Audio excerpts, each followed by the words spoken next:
Hey everybody, this is Jim at SP500chart.com coming to you after the close on July 12th, 2012 at a reasonable hour and not after a torrential rainstorm. So I feel pretty good. And before we take a look at the chart, I just want to remind you that the website and this video are for educational purposes only. Nothing stated at the site or in the video is intended to be used as investment advice. I can draw lines on charts, but you have to draw your own conclusions from your own research, and you need to make investment decisions that are suitable for your personal financial situation. I'm not a licensed financial professional. I'm just a guy that draws lines on charts. Okay, looking at a 30-minute chart, we can see that the S&P did dip down into this little gray area. I kind of had hopes that that would not happen, but it did. And, I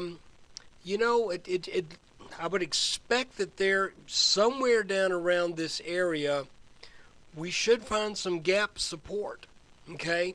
Because we had that good-sized gap up back on the, that actually started at the end of the day on the 28th and sort of resumed on the 29th. So I'm thinking that this sell-off should not take place for much longer before we head up. Now, I know that this orange line, which is drawn from the lows of early June to the lows of early June lows and late June lows.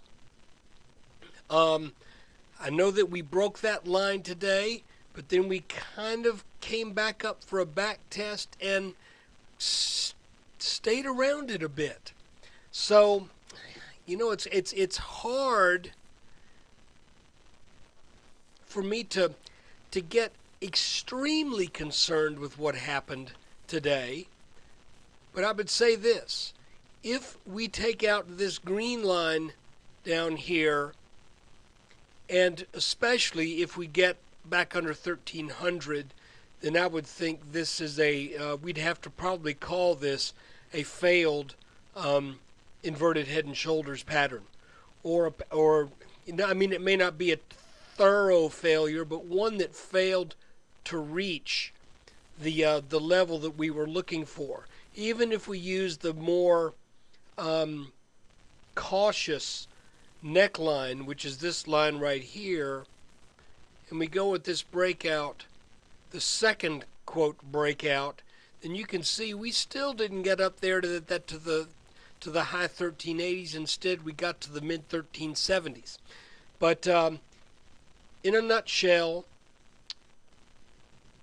I'm also looking at this dip underneath this blue line right here for what it's worth, and wondering if maybe this may be a sign that there was something of a wringing out of some shares, that maybe now we will come back up and challenge this line, because we did not take this orange line out with a tremendous degree and certainly almost nothing in the way of the closing price. So, I did pretty well today with what I'm into presently, which I'm very tickled. But I'm watching this pretty closely. It just looks to me like here we had this rising kind of a wedge, then a downtrend, then an uptrend, then a downtrend, and it sort of looks to me like we should bounce here pretty soon, take out this top line, and then hopefully regain the position above this orange line at the same time. So, I don't want to be a perma bull, and I hope I'm not coming across like a perma bull. It's just that today it wasn't scary enough. It didn't seem like a real break of an important line of support. So I'm gonna give this another day or two, see what happens, and let's take a look at something else here real quick. If we look at this here on a 10-minute chart, let's see if maybe the S&P can come up and make another go at this green line right here. like I said, it sure feels like we are due a respite from this selling pressure. And if we snap a horizontal line right here, you can see that we've come very close to hitting an area where one would normally think there would be some gap support coming in. Maybe not quite yet, maybe a little bit lower, but I'm again using this top line as a sign for bullishness, that because that would represent the breaking of this downtrend, which has now lasted 1, 2, 3, 4, 5, 6, 7, 6.5 days.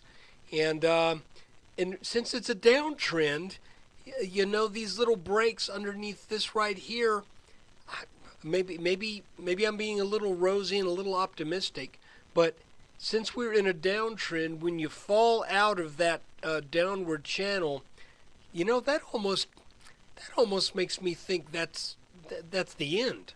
I mean, you know, because it's like we're coming down, we're pretty controlled, and all of a sudden we just get this last hoorah, or this last ditch of people selling. So, hey guys, let's just see what tomorrow holds. For right now, I'm thinking there's probably something of a line in the sand at this green line right around 1320. And again, where does that come from? That is drawn under 1, 2, 3, 4, 5, 6 bottoms that set up to the left and to the right of this 3-day period of real weakness in the 1st of June.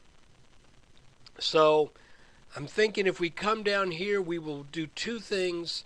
We will come back to this line to see if we get another bounce there. And we also come back to this neckline of this small inverted head and shoulders right here.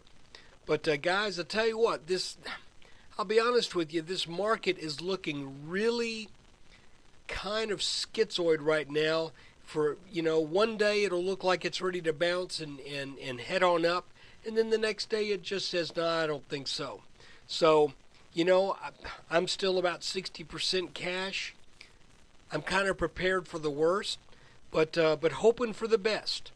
So guys, I appreciate you taking time out of your day to watch this. I wish there was something a little bit clearer on the chart, but right now it's just not quite there, other than the fact that we're in this 5.5, 6 day downtrend, and we'll know when that breaks. And the breaking of this highlighted blue line right here ought to be our sign that this selling is over. So I want to thank you again for the time out of your day to watch this. Thank you so much, and I hope the markets treat you well tomorrow.